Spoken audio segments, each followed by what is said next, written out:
pagbabawas sa tariff ng mga imported na bigas. So, there was a meeting over an hour with the stakeholders and also the different government agencies. Anyway, we'll give the mic to the speaker.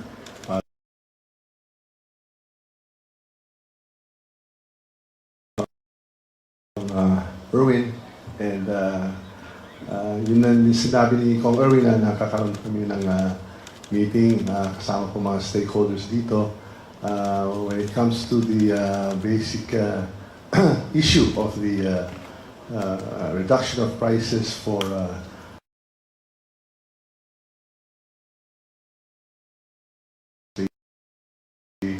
our friends at the customs for where the tariffs will be reduced. Of course, our chairman for the Committee on Agriculture, Congressman Martin Verga, and some other stakeholders, even in the private sector. Kaya ito yung tinatawag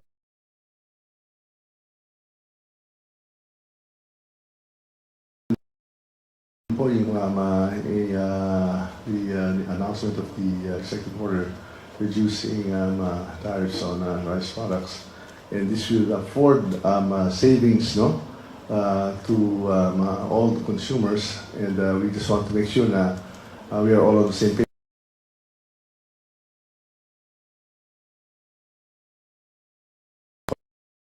Collections on the tariffs for rice, so the savings that will be afforded.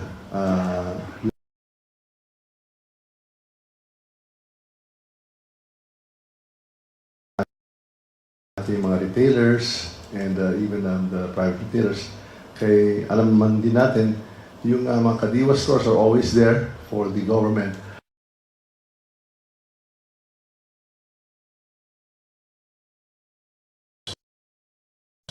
Other retail outlets such as those of Pure Gold, even SN Robinsons, even the supermarkets will be afforded a reduction on the prices. In other words, yung reduction sa tariffs, so bababa yung presyo ng imported.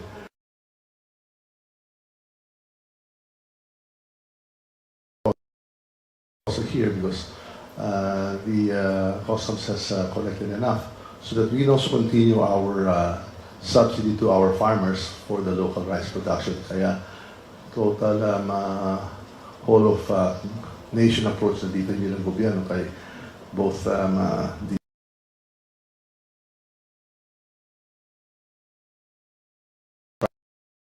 prices of the basic commodity of quality rice to all Filipino family tables at the soonest possible time.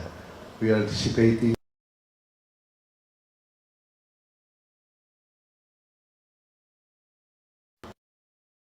prices. And of course, the DA, the department agency on this matter, we are also well coordinated.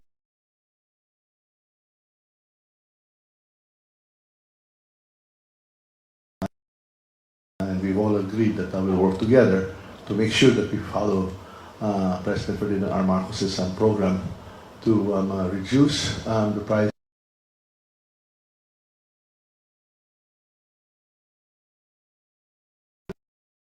by the tariff rate reduction, and that we are all coordinated and that all the consumers, all those who consume rice will be able to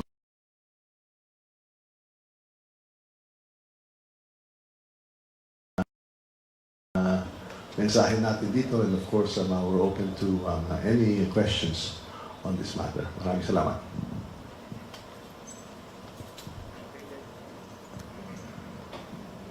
Eresca from Jimmy News Online. Sir, good day po. Liana sa Pandi.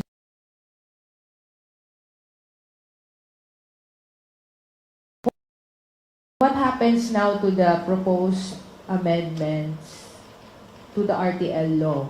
Will this measure still be pursued? Because we're aware that this measures, you have been pushing for this measure to reduce the rice prices. Now Yes. that this is the new policy,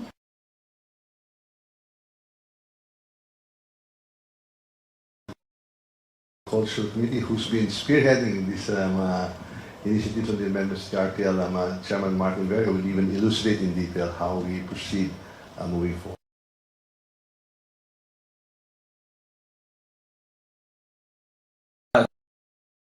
Just to be sure, just to put things into perspective, I think, as mentioned, we already have 16 billion collection.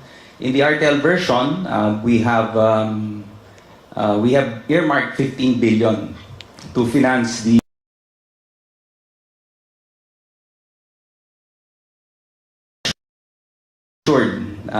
meron po tayo next year.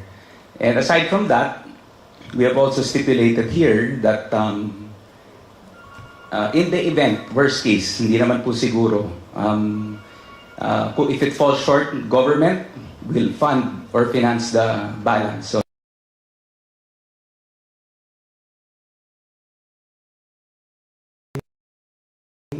Lay of PTB4. Sir, good afternoon po. Sinasabi po nung ilang groups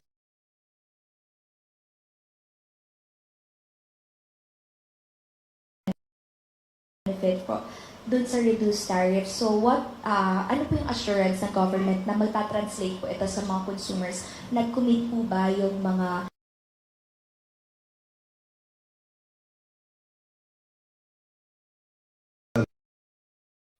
Consultation in this matter, no? So even the call for a price reduction has been something that has been brought to fore even in the previous years.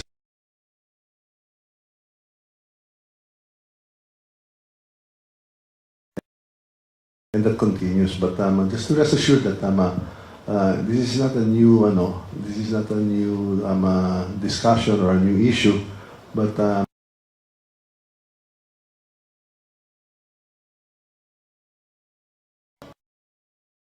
thank you again, Mr. Speaker. If just to refresh everyone's memory also, this has gone through the Tariff Commission. This was petition.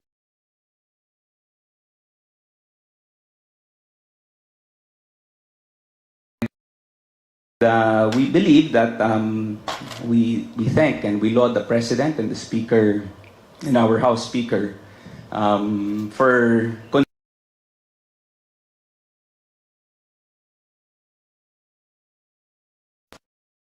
find a new solution to the problem ng high prices of rice.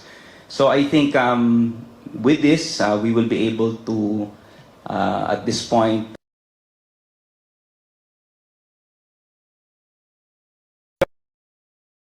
with regards to the Bantay Bigas statements, we also, part of the discussion, also highlighted by the speaker earlier, is that DTI should play a much bigger role, and I think they should be monitoring, particularly all wholesalers, and also everyone part of the supply chain, to ensure that the windfall will not be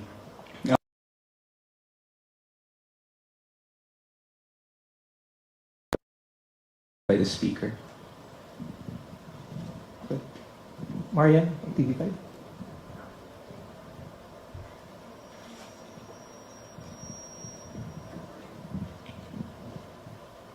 Good morning. Sorry. Kasi po, so yung fear nga po, no, we've already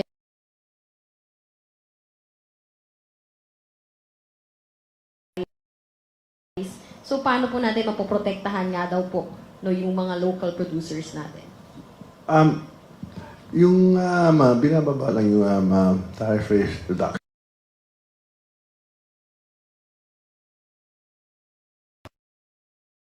Flow of imports, yung pumapasok na bigas ay sapat lang talaga. Hindi naman ibabaha.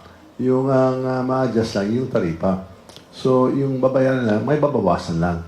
Pero, tuloy-tuloy pa rin yung suporta natin, yung subsidy sa ating mga local farm producers. They're a very, very important part of the whole sector, the industry. We support them. The subsidy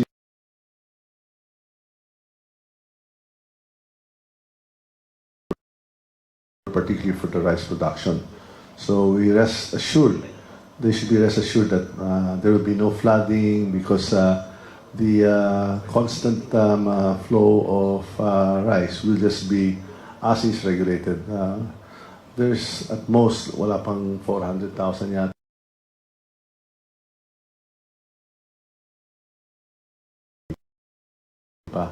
So tuloy-tuloy pa rin yung protection of our farmers through subsidies and of course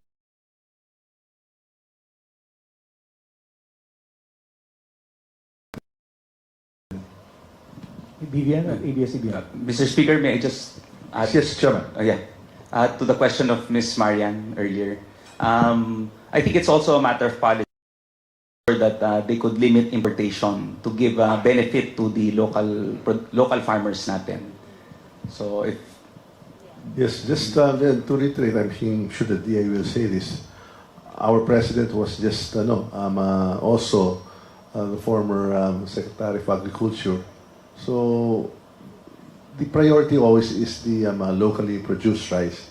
The imports come in just to support the shortfall. That's the only role of the imports. And here we are just trying to make sure that the imports, kasi tumas yung world market prices eh. Kaya sinasagpan lang natin na sasabihin ng ating presidente kasi tumataas masyado yung world prices para hindi masyadong ma-affected yung local market prices. Binabawasan yung tarifa para to absorb.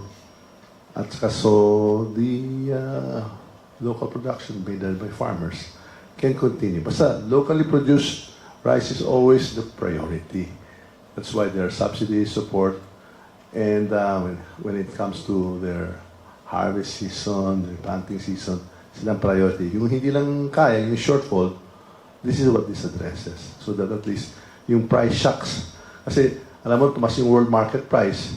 But we are hopeful that we are seeing that there are some forecasts na bababa na by the fourth quarter yung world market prices. At saka siyempre din yung foreign exchange di ba? Dahil sa mga global events, tumataas din yung dollar sa import. So we're also trying to absorb those shocks. But we're also hopeful again by the fourth quarter, papasok ng mga OFW remittances, bababa naman yung dollar. But siyempre, kung may lagnat, di ba? Anong ginagawa natin, di ba? Nilalagay natin ng bimpo, malamig para medyo bumaba yung temperature. So, yan ang ginagawa din ng ating mahal na presidente. And we are here all supporting and coordinating itong yung patas ng presyo ng bigas at saka yung forex. Pero we are hopeful na may pag-asa naman na bababa na yung kasi yun ang nakita ng mga forecast na world market prices will start coming down by the third quarter and hopefully that huhupa na itong pag-iinit ng mga conflicts dito sa global situation natin, di ba, sa Middle East, di ba, o miski dito sa mga Taiwan, di ba, sana humupa na rin, and so when the OFW remittances come, we can adjust it. But notwithstanding that, the President wants to act now. So we are very happy to work with all the department and agencies on this matter. Sa Kongreso po, kaya nandito po tayo lahat. We're exercising our oversight functions because we want to make sure all the departments and all the agencies are on the same page. Kung baga coordinated po tayo lahat para itong drive, itong measure ng ating mahal presidente ay magiging successful para agad-agad pag lumabas na itong EO, we are all coordinated to make sure that we can pass on the savings right away to the consumers. And of course, again, to reiterate to our local farmers that all the programs for their support and the subsidies continues. So, and the imports in terms of volume will not necessarily increase. It is what is actually happening is that madi-decrease lang yung tarifa. Pero we have to also remember that the traders have also played a role in the past and they've also absorbed the high market prices and we're asking them to also adjust na miski binili nila na medyo mataas yung imported rice na mag-adjust na rin din sila.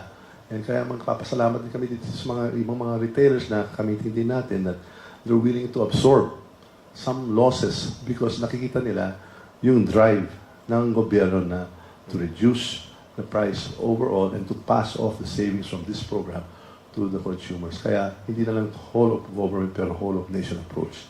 Yun po ang talagang ang goal nito lahat. Thank you. BBM of ABS-CBN.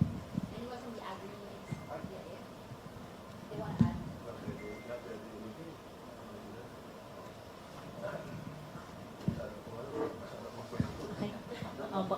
Good afternoon. Pasensya na, inubos ko yun.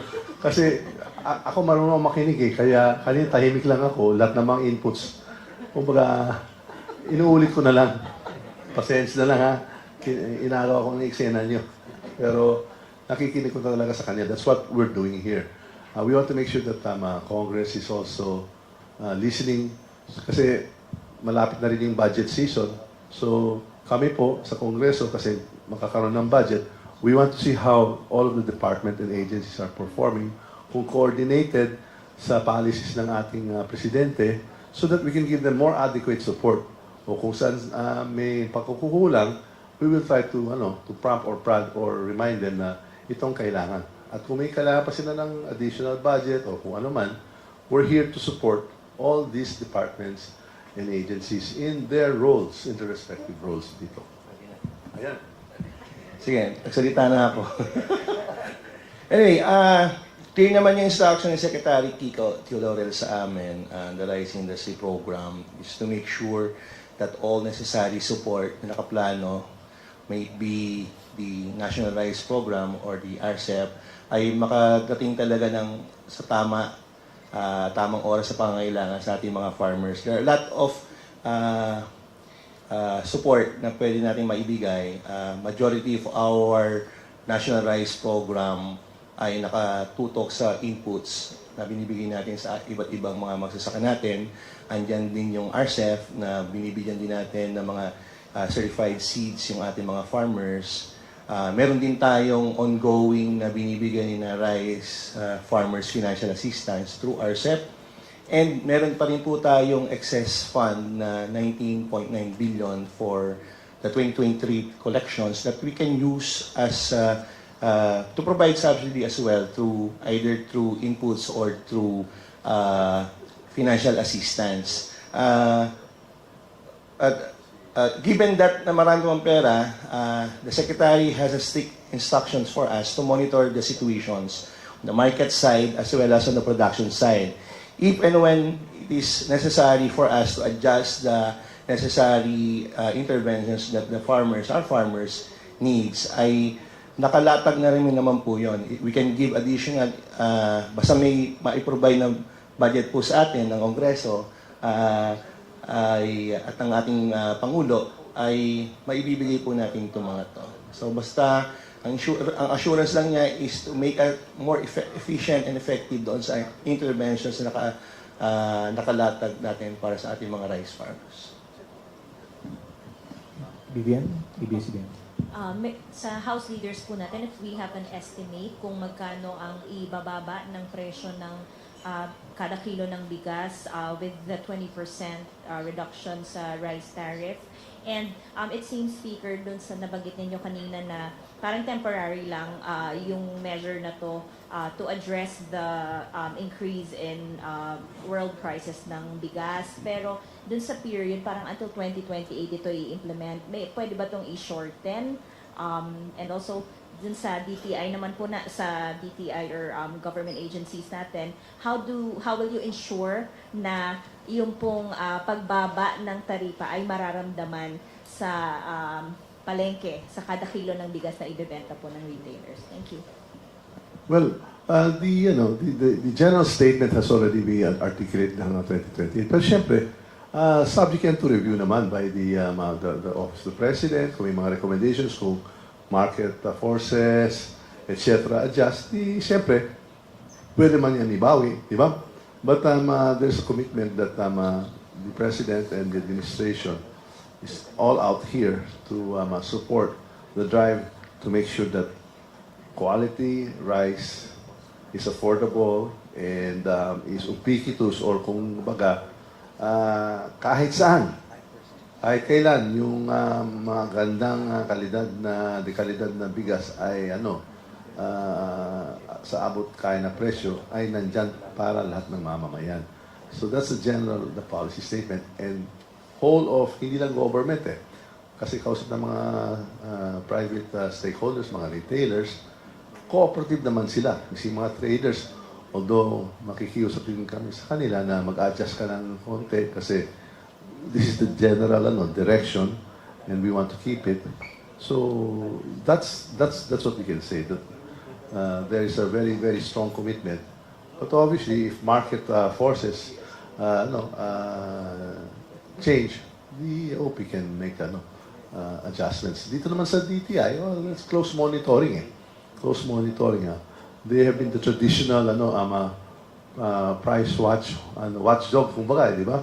Silang parang police to make sure that everyone is following the program and making sure that the suggested retail prices are adhered to based on the savings that are passed on to those in the supply chain, from the importers to traders, retailers to sa mga palengke, sa lahat hanggang umabot sa ating mga consumers.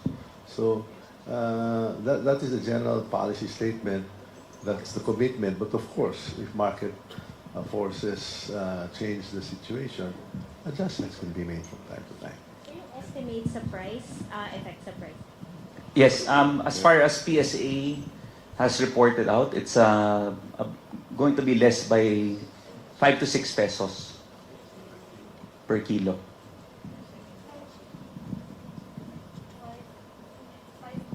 5 to 6 pesos per kilo.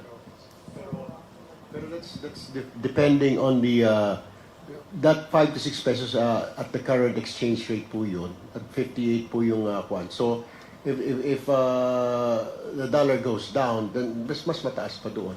So depending on the dictate of the exchange rate. So kausap din natin yung our friends at the BSP sa Monetary Board.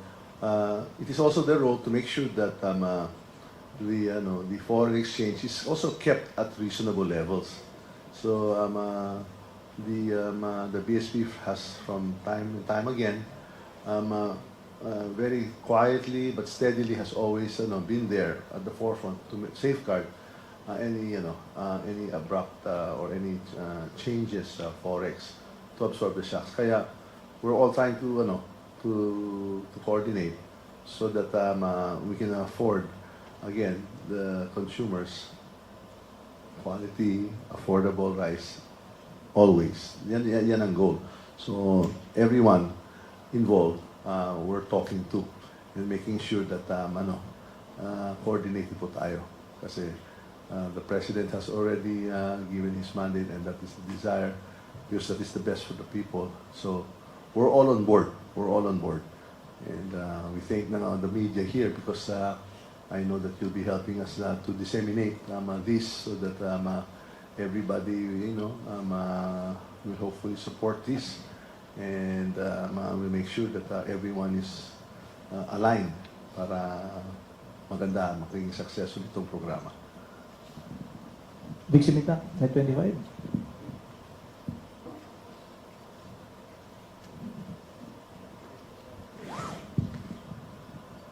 Magandang hapon po. Sir, just a clarification and follow-up doon sa question ni Vivian. Sir, yung bang murang bigas na binabalak ng gobyerno, sa kadiwa lang po ba o pati sa mga public markets? Ay, maganda yung tanong na yun kasi obviously, we have a we've started this already. The President has started this yung Kadiwa stores, di ba? Yes. Nationwide yan, kada region meron na. Pero that's still in a limited in a limited market, so to speak, kasi yung Kadiwa talaga really talagang target talaga yan yung talagang marginalized sector and then very basic goods and commodities. However, as I said, yung whole of nation approach, kasama yung mga palengke kasi we're talking to the importers, to the traders, we're talking of course to the local producers, but even, well, I'll be specific na lang. Kausap lang natin yung Pure Gold eh.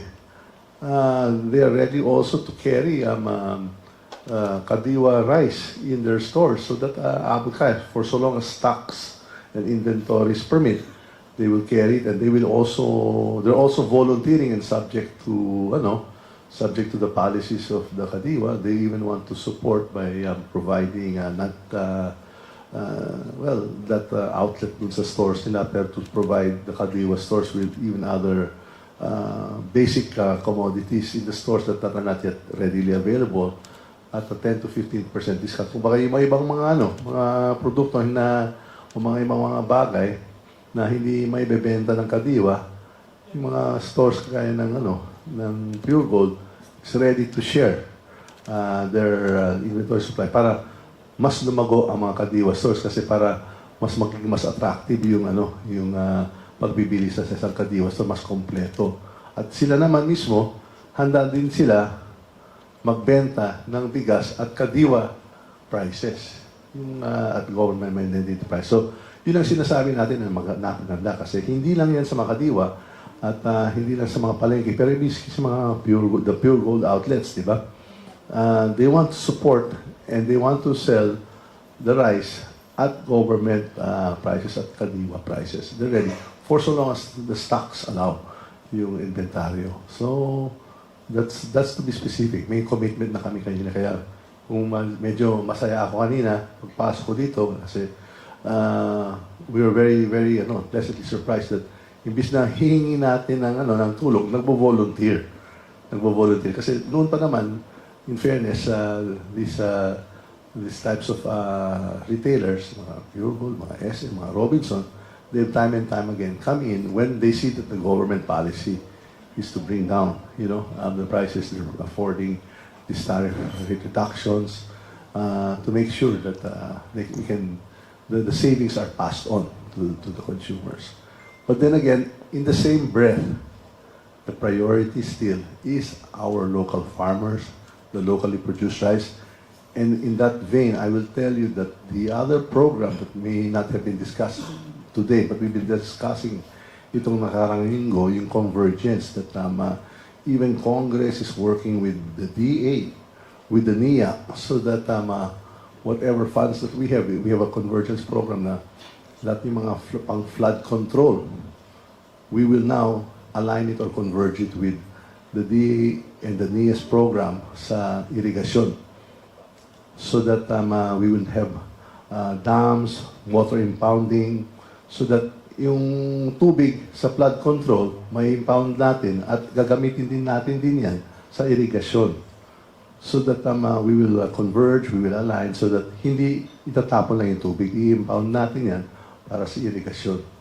So to make our farms more productive and more efficient, and that government monies, government taxpayers' monies, ay hindi lang pupunta sa isang programa sa flood control, pero flood control / irrigation or for water reservoirs for the drier months to irrigate the fields. So that will now lead to higher efficiencies of our farms, higher production, more efficient production, and so we will become less dependent on imported rice. So that is always the aim. The long-term goal of all of this is that we want the Philippines to be a net producer. In other words, that we will be self-sufficient in terms of production. That's the general direction, and that's the general statement. That's the aspiration, and we are confident that we continue working together. Aabutin din natin ito lahat. Okay. Sir, before na uminit hanggang sa matalakay yung amendments ng rice tarification law, nag-ikot kayo ni Congressman Erwin Tulfo at isa sa natuklasan kaya tumataas ang presyo ng bigas ay kagagawa ng mga hoarders. So ano po ang magiging hakbang ng Kongreso ngayon kung nandyan pa rin po yung mga hoarders na posibleng maging dahilan para mahadlangan yung layunin ng Pangulo na maiba pa talaga ang presyo ng bigas? Well, the chairman will outline. I'll just make a brief statement there, no? Then I'll ask the chairman to articulate and enumerate the other initiatives that we have. Pero sisiguraduhin natin na iikot naman natin yung mga warehouses eh. At yung sa pag-unang punta natin, we went there a couple of times to the warehouses, may strong signal na eh. Pero ikotin din natin ni Kong Erwin at ni Chairman Mark, kaya nakikita din natin na may mga ulat din natin na maraming naimbak na rin na yung mga, yung mga palay. And then we will now go around the warehouses and then we will now signal to those that it's time to mill. Diba? Yung mga palay na, i-mill mo na yan, igiling mo na yan kasi meron itong tariff rate reduction. So may papasok na naman ng bagong stock. So ilabas na rin yan. Ilabas na rin yan. Although medyo mataas na yung pagbili nila, whether from local producers or from overseas, market forces dictate that they now should unload that, di ba? So that will hopefully again bring down, or reduce the prices in anticipation of the new stocks. So in other words, we will keep the pressure on so that hoarding will be mitigated, di ba?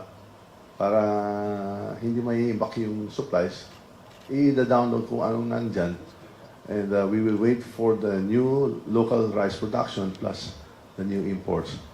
But there are, of course, other measures that, specific measures that we've undertaken in Congress at the instance of the President, the DA, and of course, si Chairman Mark can make mention of some. Yes, thank you, Mr. Speaker. Just to enlighten everyone also, siguro nung last day po namin, na-ratify na po natin yung Anti-Agricultural as Economic Sabotage Act. And we are hopeful that this would be acceptable and hiningi po ito, this SELEDAC measure of President Bongbong Marcos Jr. Just to give a brief background on that, ngayon po, it would be mandatory that they will have to submit, all warehouses are mandatorily required to submit their stock inventory, I think every 3 months. So, mas madali na nga po yung monitoring po dito. So, we will know, in particular, yung mga hoarders, kung may mga hoarding practices na nangyayari, instantly, because we have the data already available. Ito na po, siguro yung tatapos din po sa kanilang, as mentioned by the speaker, bilang na po yung mga araw ng mga hoarders. So, ito po yung batas na makakasiguro na hindi po pwede nang gawin ito dahil napakabigat po ng penalty pong kakaharapin po nila. Thank you, Mr. Speaker. Rosalie Cos, UNTV. Good afternoon po. To Speaker po, to the Department of Agriculture official and as well as Congressman Enverga. When the House of Representatives approved po the proposed amendments to the rice tarification law sometime in May, you were confident that this will bring the prices of rice lower po. Pero hindi ganito yung takbo sa Senado kasi parang hindi po sila, may mga tutol po dun sa proposed amendment. So, do you believe this is a faster way, yun pong tariff reduction to make the prices of rice lower? Easier and faster path rather than amending the RDL po? Well, we'd like to look at all of these approaches, no? Of course, the tariff reduction is one measure, di ba? Kasi it targets the imported rice, no? But obviously, the RTL, the amendments there too. We want to make sure that it can help in maintaining and stabilizing the price across the board, no? So, talagang gagawin din natin lahat eh. We are going to use all options, di ba? Or the complete arsenal from legislation, from tariff rate reductions, because that's what we are here for. We're here to make use of all the powers of government to bring about a regime where there can be again, as I keep on mentioning, that every Filipino, every family table in every house dapat may quality rice at affordable prices all the time, all year round. Yun ang gusto talaga natin eh. So we will do everything to make sure that every family table of every Filipino family will have quality, quality rice at an affordable price anytime, any place, any time of the year. So lahat itong gagamitin po natin. Itong amendments to RTL, itong sa smuggling, yung mga our powers to stem hoarding or illegal importation, anything to afford, savings to every Filipino family. We are here. So lahat, gagamit po natin lahat. And we will not give up on any measure. So we are still very hopeful and optimistic that our friends in the Senate will also pass, an acceptable version of the amendments to the RTL po. Follow-up lang po kay Kong Enverga. Kung nagkaharap or nagkausap na rin po kayo ng chairperson ng Committee on Agriculture sa Senate, Senator Villar po. Yes, probably mid-May, siguro just right before the break. Pero I believe the Senate does not have a final version yet passed. So it was just brainstorming. They just expressed, actually, the chairperson, Senator Villar, expressed her, again, apprehension on reviving NFA as an importing body. But we look forward to their counter-proposal. Siguro, magandang makita po natin yung version nila. Ano po yung options available. But for us, as mentioned already by Speaker Martin earlier, very crucial. Hindi po pwede mawala yung stabilization functions that should be available. Kasi yun po yung makakatulong sa pagpapababa ng presyo. And I think for the longest time, na-mention po ito ni Yusek Chris during our hearings, yung lack of monitoring kasi ngayon, yun yung problema po natin. In which, in the House version, NFA will play that role na mahalaga, alam po natin kung gaano karami talaga ang laman ng isang bodega. Thank you. Okay, last question. Krisha of Inquirer.net. Hello po, good afternoon.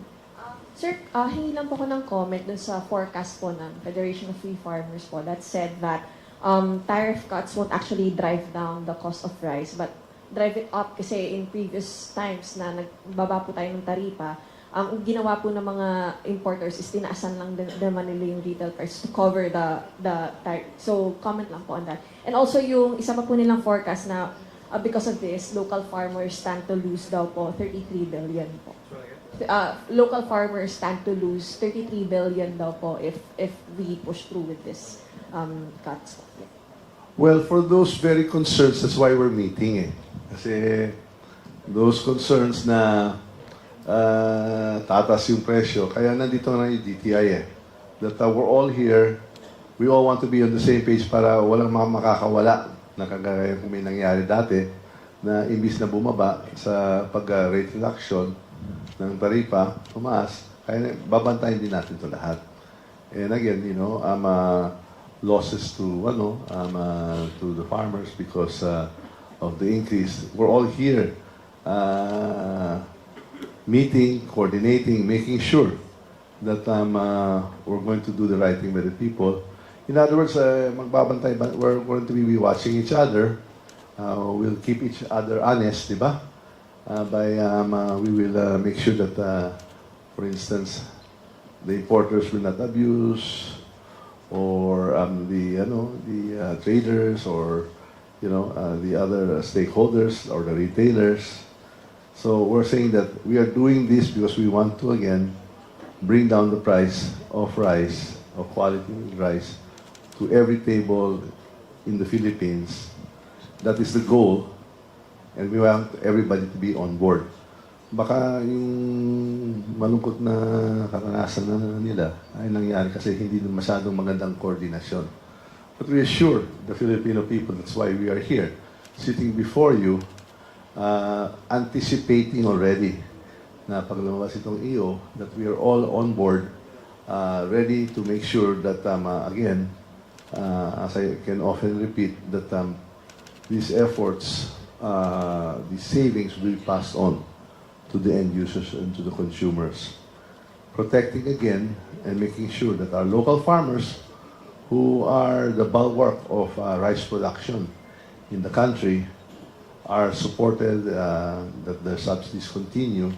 And in fact, the long-term goal of our president, which is not necessarily long-term kasi we would like, and we are aspiring that within the next 4 years, that they are so properly supported and they become so efficient that we become self-sufficient in rice production within the term of the president. That's the aspiration. Yun pong hangarin natin. Yun talagang target natin. What we are doing now is that kasi nakasabay yung world market prices ng bigas. Kahit saan ka naman, kung i-check mo, talagang mataas yung bilhin. Not just in the Philippines, but everywhere across the board, all over the world. Pagkas tumas pa rin yung presyo, yung forex. So, the President has taken proactive measures which we in Congress are wholly supportive of. And we want to make sure that this initiative is properly supported by proper coordination, monitoring, and of course, further support on our part. Kaya those fears, we are quite mindful of that. Kaya we've been meeting. It's not the first time we've been meeting as such. Matagal na kung minsan. Nagme-meeting kami hating gabi. Past midnight, nagme-meeting kami. Di ba? Kung ano. So whenever there's a concern, whenever we hear that there's a concern from one group or the other, let's say from the farmers group, we will meet. If there's from the traders, we will meet. From the ports, we will meet. Of course, from let's say our lead agency, the DA, may concerns, we will meet right away. So DTI, we're calling them in. And when it comes to the announcement of the Secretary of Finance, we meet right away, and of course, with the corresponding agency, the customs. So we want to let you know, and that's why we called for this press conference, so that at least ma-ventilate itong mga concerns. Now, we'll try to be as much as possible on top of the situation. Diba? As they're saying, you have to be ahead of the curve. Kaya na, hindi pa naman lumabas, pero there are announcements, pero hindi pa lumabas. We're anticipating now what we will do next. So, we thank you for that question, for the concern. But we want to allay the fish para hindi sila mga amba. Andito na tayo na humaharap sa iyo, sa media, to communicate to them para, kumbaga, yung iba nawo-worry eh. Pero nandito tayo to assure that we'll make sure that all stakeholders' interests are not only heard but are actually met. Thank you. Last two. Tina, Pangiliban, Jamie.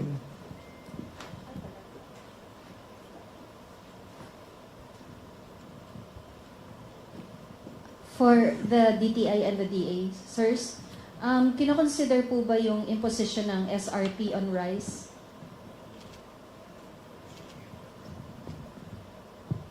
It's not being discussed yet. But for DTI, we have our SRPs on commodities. Yun naman yung coverage ng DTI. But I don't think there's a discussion yet on agri-products.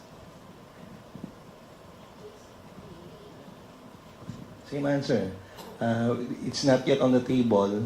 We'll still monitor and see how the market reacts on this.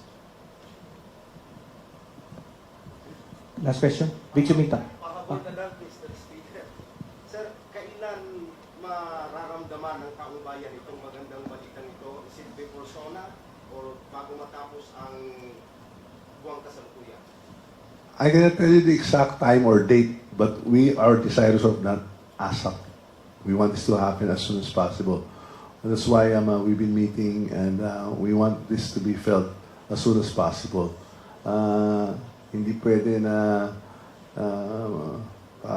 antok-antok tayo pa, tulog-tulog lang. We have to be always on the ball. Because we know that every day, as every Filipino family, has to purchase, let's say 2 kilos of rice, we know and we can feel. Nararamdaman po natin yung mga hinahinay na mga kapwa natin mga Pilipinong taong bayan na nahihirapan. So that's why we have sprung into action. We want to meet this head on. And well, obviously it would be very desirous na even before the SONA mangyari to. And I don't think naman it's impossible. We will all try to work together to make this happen as soon as possible. I cannot give you exact time and date, but the desire is to have this done as soon as possible. Can we say, sir, within this month, June, itong 5 pesos to 6 pesos na pababa? We're hopeful, and we'll try our best, definitely. So, but if a more conservative statement of before the SONA, we're anticipating that we'll be feeling that. Thank you. Okay, that